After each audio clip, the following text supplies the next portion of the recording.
2022년 12월 14일 미국 보스턴 커먼에 많은 군중들이 모였습니다. 흑인들의 영웅 마틴 루터 킹 주니어의 조형물 제막식 때문입니다.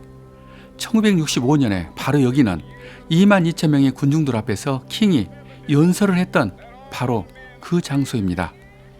마침내 조형물은 오픈이 되고 환호 소리가 들립니다.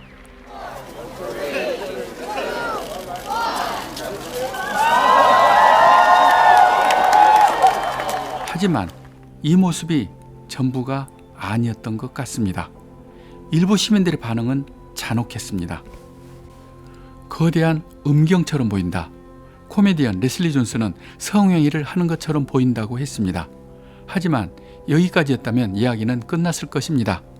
킹 목사의 부인 코레타 킹 여사의 조카이면서 오클라호마주 하원 의원이었던 세네카 스콧은 CNN과 이렇게 인터뷰를 했습니다. 모든 주류 언론들은 마치 모든 것이 아름다운 것처럼 보도를 하고 있다. 왜냐하면 그들은 그렇게 말해야 한다고 배웠기 때문이다. 이 조형물을 본 솔직한 심정을 말해보자. 오래된 똥이라고 하는 사람도 있다.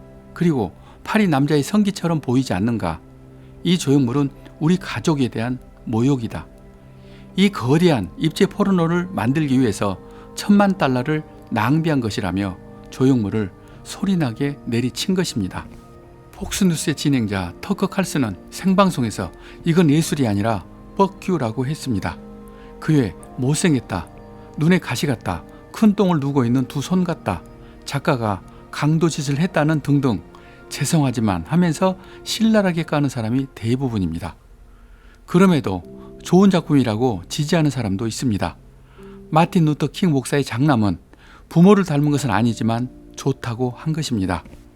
이렇게 논란이 많음에도 불구하고 이 작품은 공모 당선작입니다. 125명의 작가들이 응모해서 정당하게 당선을 한 작가는 사진을 이용해서 개념 미술을 하는 행크 윌리스 토마스입니다.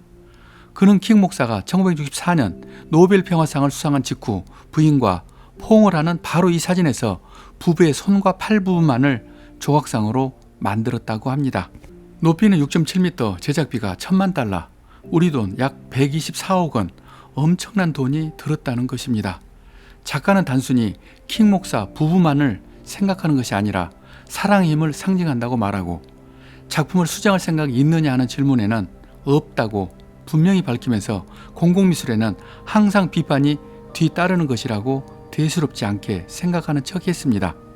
아마 속으로는 예가 탈 것입니다. 이 작가는 대학이나 미술관에서 강의를 하는 엘리트입니다. 평소 작업은 지금 사진과 같은 흑인 머리에 나이키 로고를 박어 불편했던 노예 역사를 지적하고 콘크리트 벽 속에서 손을 들고 있는 라이즈업이라는 작품으로 흑인을 미워하는 미국을 고발했습니다. 이런 작품 성향과 작가가 흑인이라는 이유가 당선하는데 도움이 됐을 것입니다. 그러면 마틴 루터 킹의 모뉴멘트는 어떤 이유로 이런 어처구니 없는 논란에 빠졌을까요? 사실은 작은 일이 절대 아닙니다. 철거도 어렵지만 민원 때문에 그냥 두고 보기는 더 어려운 큰 문제입니다. 첫째, 경험 부족입니다. 작게 해서 아무리 좋았던 작품이라도 크게 하면 모든 것이 변한다는 문제를 인식하지 못한 것 같습니다. 크게 하면 시점도 변해서 형태가 왜곡돼 보이고 원 사진을 보고 설명을 듣는 사람만 겨우 이해가 되는 작품이라면 방향을 바꿨어야 한다는 생각입니다. 개념 미술을 하는 작가라 경험이 부족했을 것 같습니다. 둘째, 공공미술에서는 보는 사람의 입장을 생각해야 합니다. 개인전에서는 어떤 작품을 보여줘도 누구도 탓하지 않지만 공공미술에서는 공감이 되지 않는 작품관이나 철학을 강요할 수 없습니다. 그렇다고 대중들의 눈치만 보라는 말은 아닙니다. 작품으로 소통과 공감하는 것이 더 중요하기 때문에 작가들도 이제는 객관성을 가지고 친절해야 할 필요가 있습니다. 세 번째, 공모제도의 문제점 때문입니다. 공모로 당선을 시켰기 때문에 이런 문제가 생긴 것입니다. 그때 출품이 된 작품 중에서 이 작품이 제일 좋게 보였을 뿐입니다. 이렇게 합법적으로 공모 당선한 작품이라는 이유로 흉측하고 마음에 들지 않지만 그냥 그대로 볼 수밖에 없는 것입니다.